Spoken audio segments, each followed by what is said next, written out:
बरारियों नमस्कार, मैं ऋषभ। कैसे हैं आप लोग? आज हम लोग एक बहुत ही इम्पोर्टेंट टॉपिक पे बात करने वाले हैं और मेरे से अक्सर लोग उस टॉपिक के बारे में पूछते हैं। देखिए, डायरेक्ट सेलिंग में या बरारियों के अंदर अगर आपको कामयाब होना है, किसी भी बिजनेस में कामयाब होना है, तो कामयाब होने का एक ही तरीका है, वो है बहुत सारी टर्नओवर। यानी कि बहुत सारा माल बिकेगा तो बहुत सारा पैसा आएगा। अगर करोड़ों की टर्नओवर होगी तो लाखों आएंगे, लाखों की टर्नओवर होगी तो हज़ारों आएंगे, और हज़ारों की टर्नओवर होगी तो सैकड़ों आएंगे। तो हम हर बिजनेस का एक लक्ष्य होता है, वो होता है ज़्यादा से ज़्यादा टर्नओवर करना, ज़्यादा से ज़्यादा माल बेचना। और हम डायरेक्ट सेलिंग के अंदर अगर आपको ज़्यादा से ज़्यादा सेल करनी है, ज़्यादा से ज़्यादा माल बेचना है, तो एक ही तरीका है कि जितनी बड़ी टीम उतनी बड़ी टर्नओवर, यानी उतनी बड़ी सेल। ज़्यादा माल बेचना है तो ज़्यादा टीम बनानी है, और टीम बनाने के लिए यानी अपने साथी आपके साथ जो आए इसके अंदर और आपके साथ मिलकर के काम करें, और बहुत सारे कस्टमर्स का बेस बनाने के लिए भी, चाहे कस्टमर्स का बेस बनाना हो, चाहे किसी को टीम में रिक्रूट करना हो, उसके लिए 3 स्टेप बहुत ज़रूरी है डायरेक्ट सेलिंग में। और पहला है इन्विटेशन, यानी लोगों को अपने बिजनेस को बताने के लिए बुलाना। दूसरा है प्रेजेंटेशन, यानी कि प्लान शोइंग, यानी अपने बिजनेस के बारे में बताना या अपने प्रोडक्ट्स के बारे में बताना। चाहे प्रोडक्ट की प्रेजेंटेशन हो, चाहे बिजनेस की प्रेजेंटेशन हो, वो आपको लोगों को जब तक आप नहीं बताएंगे तो उसके बारे में आपको पता नहीं, हमारे बिजनेस के बारे में लोगों को पता नहीं चलेगा। तीसरा है उनके ऑब्जेक्शन हैंडलिंग एंड क्लोजिंग, यानी कि कुछ प्रेजेंटेशन देखने के बाद जो ऑब्जेक्शंस आते हैं उनको आपने हैंडल किया, उनके डाउट्स दूर करे और उनको बिजनेस में लेकर आए, या आपने उनको अपना कस्टमर बनाया। तो ये 3 स्टेप है। इन 3 स्टेप में जो सबसे इंपॉर्टेंट स्टेप है वो है इनविटेशन।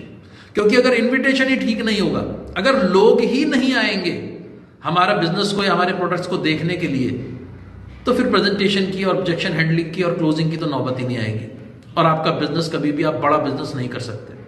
तो अगर आपको इस बिजनेस के अंदर कामयाब होना है, एक बड़ा बिजनेस करना है, बहुत अच्छा पैसा कमाना है, तो आपको इन्विटेशन के अंदर मास्टरी करनी होगी। लेकिन इन्विटेशन एक बहुत ही बड़ा सब्जेक्ट है और बड़ा आसान चीज़ है। इन्विटेशन करना बहुत ही आसान है, लेकिन हम ज़्यादातर लोग इस बिजनेस के, ये बड़ा सिंपल बिजनेस है। नेटवर्क मार्केटिंग से ज़्यादा सिंपल कोई बिजनेस नहीं है दुनिया के अंदर, लेकिन इसको लोग कॉम्प्लिकेटेड बना देते हैं, मुश्किल बना देते हैं इस बिजनेस को। हमें इस बिजनेस को मुश्किल बिल्कुल नहीं बनाना, इसको आसान बनाना है। तो आसान बनाने के लिए कुछ ऐसी गलतियां जो हम कर देते हैं और अपने ही काम को मुश्किल बना देते हैं, वो गलतियों से हमें बचना है। सबसे पहली गलती लोग क्या करते हैं, सबसे पहले फोन करके, जब भी लोग बात करते हैं, ज्यादातर फोन पे इनविटेशन होता है, और होना भी फोन पर ही चाहिए। और हम किन लोगों को इनवाइट करते हैं? अपने फ्रेंड्स को इनवाइट करते हैं, अपने रिलेटिव्स को इनवाइट करते हैं, अपने साथ के लोगों को इनवाइट करते हैं, अपने कलीग्स को करते हैं। और आज बरारियों के अंदर ऐसे प्रोडक्ट्स हैं जो कि हर इंसान की डिमांड है, हर इंसान उन प्रोडक्ट्स को चाहता है, चाहे आपके कलीग हो, चाहे आपके रिश्तेदार हों, चाहे आपके पड़ोसी हों, चाहे आपके दोस्त हो, एवरीबडी। वो प्रोडक्ट्स ही ऐसे हैं जो हर एक की जरूरत है। तो उनको अगर हमें इनवाइट करना है तो लोग क्या करते हैं, जो सबसे पहली गलती करते हैं, मैं आपको जो पहली गलती बताने जा रहा हूं वो है, सबसे पहले लोग फोन करके बात करते हैं। तो कैसे बात करते हैं? यार, बात करने के लिए अभी आपके पास 2 मिनट है, अरे अभी आप फ्री हो क्या बात करने के लिए? फोन करके सबसे पहले क्या पूछेंगे, क्या अभी आप फ्री हो? आप एक बात बताइए, अगर आप अपने दोस्त को, रिलेटिव को फोन कर रहे हैं तो आप उनसे सीधी बात कीजिए। जब भी आप टाइम मांगेंगे या टाइम के लिए पूछेंगे तो सीधी सीधी है कि आप उनको ये बता रहे हो कि आपकी गरज है, आप अपनी गरज से फोन कर रहे हो। और एक कहावत है कि बिन मांगे मोती मिले और मांगे मिले ना भीख, यानी कि आप ऐसा महसूस होगा उनको कि आप अपने लालच से फोन कर रहे हो, तो आपकी बात कभी नहीं बन पाएगी। तो पहली चीज, कभी टाइम नहीं मांगना, सीधा बात कीजिए, सीधा स्ट्रेट फॉरवर्ड बात कीजिए, बात शुरू कर दीजिए। दूसरी गलती जो सबसे बड़ी लोग करते हैं, प्रेजेंटेशन देने शुरू कर देते हैं इनविटेशन के अंदर ही, आधी अधूरी जानकारी देना शुरू कर देते हैं। तो कुछ ऐसी चीजें जिनको आपने बिल्कुल नहीं बोलना, कुछ ऐसे शब्द जिन्हें बिल्कुल नहीं बोलना।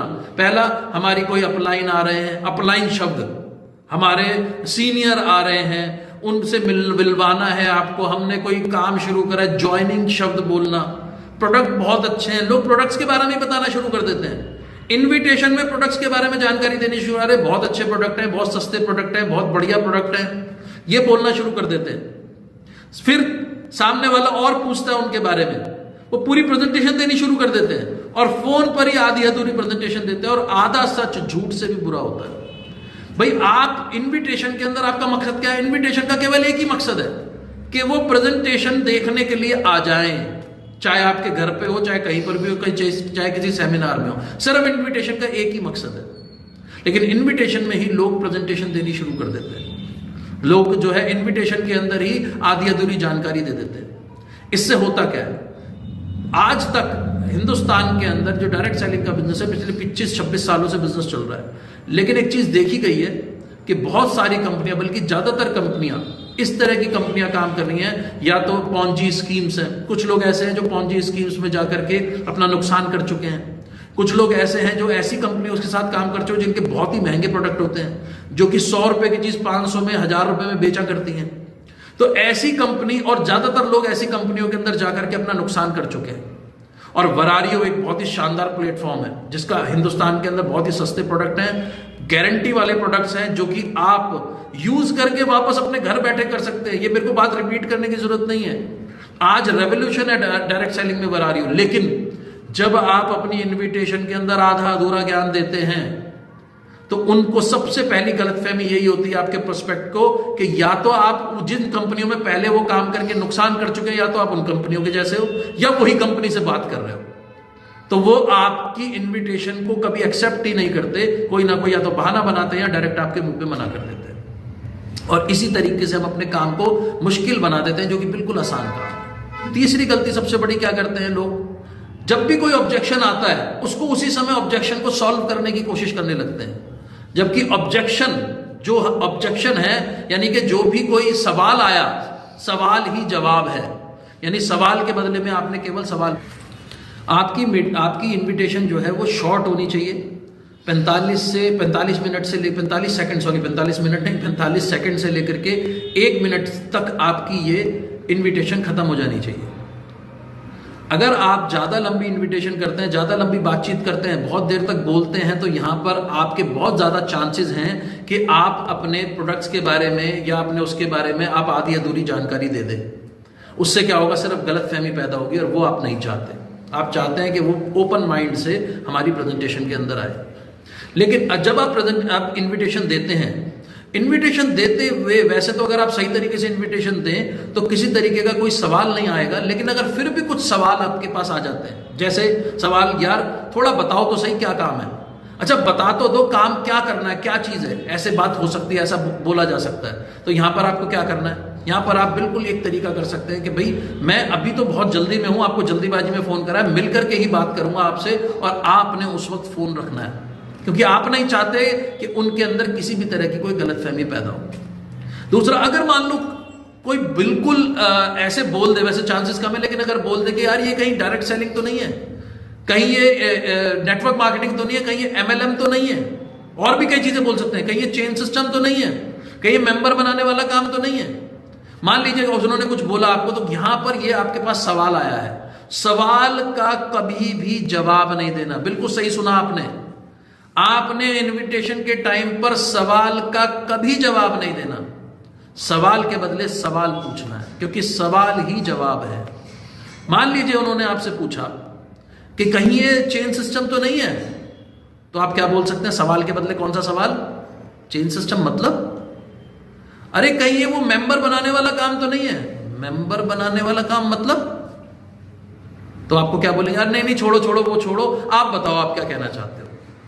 तो यानी सवाल के बदले में आपने केवल सवाल पूछने हैं, ठीक। इसके बाद एक सबसे इंपॉर्टेंट चीज इसके अंदर जो है, जब हम इनविटेशन करते हैं उसके अंदर जो सबसे आखिरी चीज जो आपने करनी है, उसको करे बिना आपकी इनविटेशन कंप्लीट हो ही नहीं सकती, और वो है कंफर्मेशन। यानी आपने कंफर्म करना है। कई बार हम लोग इनवाइट ऐसे करते हैं, जैसे अभी शादी में गए हम किसी, और शादी में हमारे रिश्तेदार मिलते हैं, तो रिश्तेदार अगर हमसे ये बात बोलते हैं कि अरे जरा कभी घर आना, आपने भी बहुत सारे लोगों को बोला होगा, बहुत सारे लोगों ने आपको भी बोला होगा, जो कभी साल में एक बार मिलते हैं आपसे, 2 साल में मिलते हैं, क्या बोलते हैं? अरे कभी घर आना। आप क्या बोलते हैं? आप बोलते हैं जी आएंगे। आप भी लोगों को कैजुअली बोलते हैं कि अरे कभी घर आना, वो क्या बोलते हैं? आएंगे। क्या कभी आते हैं? 99% टाइम पर वो लोग नहीं आते, क्योंकि आपने कैजुअली इनवाइट करा और उन्होंने कैजुअली हाँ कर दिया। ना आपने बुलाना है ना उन्होंने आना है। लेकिन यहां पर भी लोग यही गलती करते हैं, कैजुअली इनवाइट करते हैं कि कल आ जाना, कंफर्म कैसे करना है? सबसे पहली चीज, आपने उनको स्पेसिफिक टाइम देना है। मान लीजिए आपने अपनी अप्लायंस से एक टाइम निश्चित किया हुआ है, शाम को 5 बजे का टाइम, एग्जाम्पल ले लेते हैं। तो आपने टाइम पहले निश्चित करने के बाद जब अपने प्रोस्पेक्ट को बुलाना है तो उसे टाइम देंगे 4:30 5। मान लीजिए 8 बजे का टाइम फिक्स हुआ है तो 7:30 8, यानी आधा घंटा पहले और उसके बीच का टाइम देना है आपने। कैसे कंफर्म करेंगे? आप कंफर्म कर सकते हैं ऐसे कि जैसे मान लीजिए उन्होंने कहा ठीक है जी मैं मिलूंगा कल, आपने कहा ठीक है शाम को 4:30 5 बजे के बीच में मिलते हैं। कहां मिलेंगे? आपके घर पे या मेरे घर पे? मान लीजिए अगर आपने घर पे अपनी मीटिंग रखी हुई है तब ये इस्तेमाल नहीं करना, लेकिन अभी मीटिंग की जगह फिक्स नहीं है तो आप बोल सकते हैं। अगर जगह फिक्स है तो आप बोलो 4:30 5 बजे मेरे घर पे आ जाओ और मिल करके बैठ करके बात करते हैं। अब आप कंफर्म कैसे करेंगे? आप उनसे बोलेंगे कि भाई 4:30 5 बजे सिर्फ आपके लिए मैंने टाइम निकाला है, उसके बाद मुझे कहीं और बहुत जरूरी काम से जाना है। अगर आप नहीं आओगे तो मेरा वो काम भी रह जाएगा। तो अगर आपको अब कोई भी काम हो वो सब छोड़ करके आ जरूर जाना, क्योंकि आपसे बहुत जरूरी बात करनी है। 4:30 5 बजे जरूर आ जाना टाइम पर, क्योंकि मुझे उसके बाद कहीं निकलना है।